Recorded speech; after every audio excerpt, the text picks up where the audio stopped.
Evening and welcome to Freedom is a Constant Struggle. I'm Najada Handakich, and unfortunately, Kilu Nyasha couldn't be with us tonight, so I will be sitting in as your host. We will bring you history and news of liberation struggles throughout the world. We will interview activists involved with issues such as the war, poverty, the prison system, political prisoners, healthcare, as well as many other issues and how they affect you. This is a live show and we would love to hear any questions or comments you have, so please feel free to call in at 415 621 4473. Tonight, I am pleased to have Raymond Nat Turner and Zigi Lowenberg of UpSurge with us.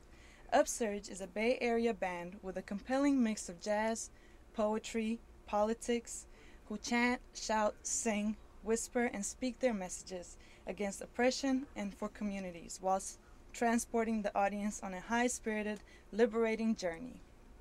Voted Best of the East Bay in 2003, the group's ensemble includes piano, bass, drums, saxophone, and the trombone.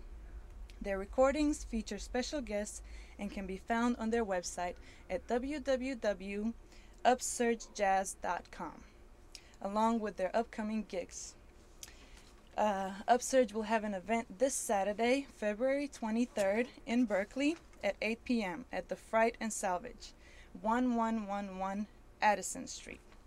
And so, with that said, Ziggy and Raymond, welcome to the show. It's great to have you here tonight. It's great to be here with you. We send our love out to Kilu. Yes, it is wonderful to be here. I mean, after our effort to get here the last time, and we're excited. Yes, we did it. Yes, well, I'm glad everything worked out. Yeah. Tell us about yourself a little bit for our viewers watching, where you guys are from and how did you get involved with UpSurge? Myself, I'm from Los Angeles originally, and I've been in the Bay Area for a number of years, and prior to that I spent some time up in Seattle, and I've been working with UpSurge. I'm the founder of it and co-leader along with Ziggy, and she can tell you about how she got involved with it. Well, UpSurge, as Raymond said, he founded it in 1990, so we've been around for 18 years as a group. I started with Raymond as a guest poet in the early 90s, and then probably in 96 joined forces as co-leaders, and that's our history. We have 2 CDs out, and we've performed nationally across the country, in New York, Tulane, University in New Orleans, up in Boston, Detroit, Chicago. Raymond's done work. He's also gone to Ghana in West Africa and did Panifest there. So we have a small international footprint, which we hope to do more of. And I joined because we also got involved with working on a collaborative performance, and I love working collaboratively across disciplines, and that's one of the reasons I was drawn to work in poetry and jazz together. Okay. And Raymond, maybe you can tell us a little bit about when UpSurge was formed and, kind of speak about the history of the group. And Yeah. One of the things that happened, I was influenced by the late Al Prentice Bunchy Carter, who was one of the L.A. Black Panthers, and he was a poet also, and he was like an older brother to me, and I saw the force and impact he had with his poetry.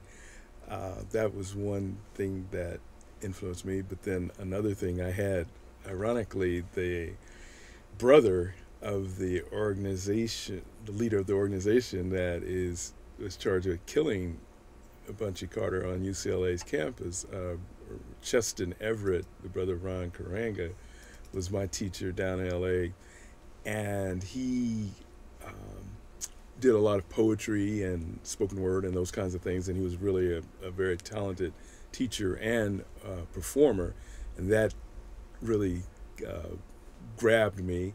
And then as a child growing up, my mother read a lot of nursery rhymes and lullabies to me, and so I was, enveloped by spoken word, poetry, and then as well, we're part of the extended family of the late great jazz saxophonist Illinois Jacquet. So I was always around jazz and always had a lot of books around me, and my mom always read to me. So that's the long answer to the Thank you.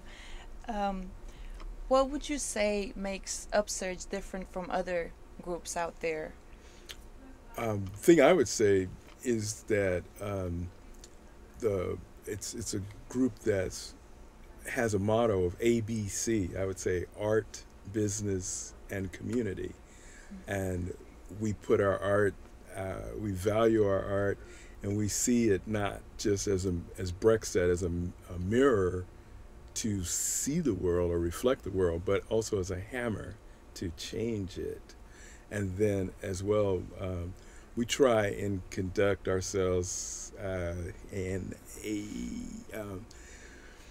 a manner business-wise with integrity. We try and get people paid. We try and honor our commitments and those things, and we try and make sure that the business serves the community. And then lastly, the community part is very important for us because many times we've been called to aid the community, whether it be for a benefit for Mumia Abu Jamal, or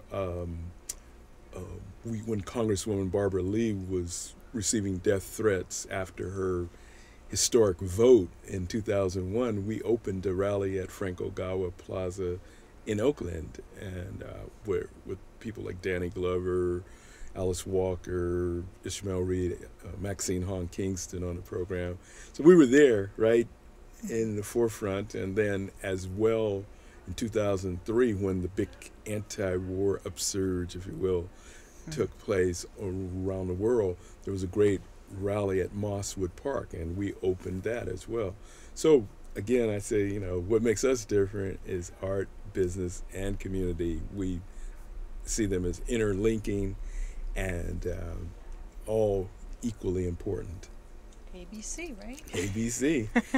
Easy as 1, 2, 3. Yes. And one of the things that people have said who have come out to our performances is the experience of what we're bringing and what we're trying to put into our words, and the kind of energy we have on stage together with people that we work with, and what we're trying to give back is a sense of internationalism, and that's one of the core politics of what governs what we do, as well as bringing people across boundaries. And we have a multi-ethnic group, and we conduct ourselves in the way that our audiences, we try to bring people together in what we're doing, and that's where the strength in the struggle really lies, in making this a better world. So that is reflected in the kind of evening people have when they see us in clubs or when we're at rallies. So we kind of continue our politics wherever we are, if in the studio, in a club, and at a rally. So it's